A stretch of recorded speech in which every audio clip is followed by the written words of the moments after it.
ideia parte do fato de que o Brasil é o país campeão mundial em incidência de raios. São cerca de 50 milhões de raios por ano em nosso país. E, obviamente, esses raios todos causam prejuízos e mortes ao país. Então, existe, além da pesquisa científica de compreender, vamos dizer assim, como são as características dos raios em detalhes, os raios que eu poderia dizer, os raios brasileiros, né? Porque, obviamente, a nossa situação meteorológica é muito diferente de países do hemisfério norte, assim por diante. Além dessa motivação científica, existe a preocupação, vamos dizer assim, social, né?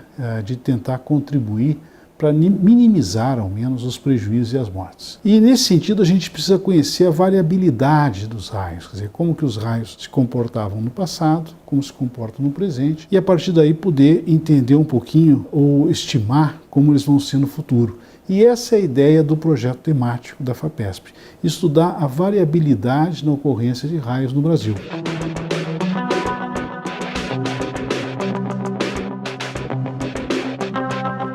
O sistema de previsão, ele começou a ser desenvolvido no meu doutorado. Essa foi a ideia, que era como a gente pode fazer uma previsão de raios, sendo que o raio e as tempestades são fenômenos tão aleatórios e caóticos, a princípio impossíveis de serem previstos na sua totalidade. Então, a ideia inicial era justamente fazer um sistema de previsão com base apenas em parâmetros meteorológicos, que seriam fortes indicadores da ocorrência de tempestades com descargas atmosféricas. E o modelo que nós escolhemos para obter esses parâmetros meteorológicos que iriam compor o sistema de previsão é o modelo Weather Research and Forecasting, a sigla WRF, que é um modelo que hoje está sendo extensivamente utilizado no mundo para previsão de tempo operacional.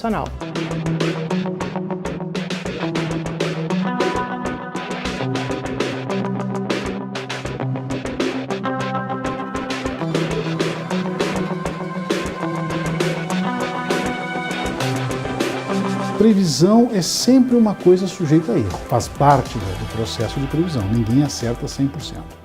Mas a gente tem que acertar um nível mínimo, porque senão a previsão cai em descrédito da população e aí ninguém mais usa. Então, no verão passado, no início de 2015, nós, ao longo do verão, fomos comparando o que a gente previa com o que acontecia no dia seguinte. A gente fazia a previsão, no dia seguinte a gente media os raios, e aí, acertamos ou erramos? E aí nós fomos comparando, né? A nossa, vamos dizer, expectativa era talvez ter um nível de acerto de 70%, 80%, né? E nos surpreendeu até que o nível de acerto, a maioria das vezes, ultrapassa esse limiar. Está na faixa de 80%, 85%, que é o nível de acerto da previsão no tempo. O sistema de previsão de raios, ele não fornece a quantidade de raios. O sistema, ele indica as regiões que têm potencial para a ocorrência de raios. Então aqui a gente tem um exemplo do mapa de previsão de raios, onde as regiões que tendem mais para as cores quentes indicam uma probabilidade maior e aquelas para as cores frias uma probabilidade menor. Então, por exemplo, aqui a gente pode perceber que essa parte da região sudeste e sul do Brasil existe uma probabilidade maior de ocorrência de raios. Então, o que eu consigo entender? Que essas regiões são regiões mais prováveis que o raio aconteça. Não necessariamente essas cores querem dizer a intensidade de raios, que aqui ocorrerá mais raios, por exemplo, que na região nordeste.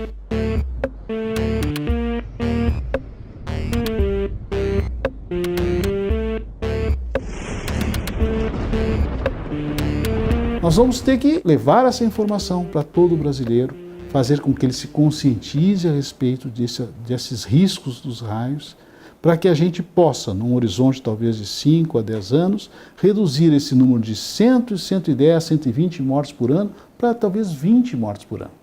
Vamos salvar 100 vidas por ano. Isso se nós pensarmos nas mortes. Mas nós temos no Brasil talvez 500 pessoas que são atingidas, que sobrevivem, mas que passam a viver com problemas. E talvez nós podemos também reduzir esse número de 500 para 100. Ou seja, levar os nossos números aos números de um país do primeiro mundo.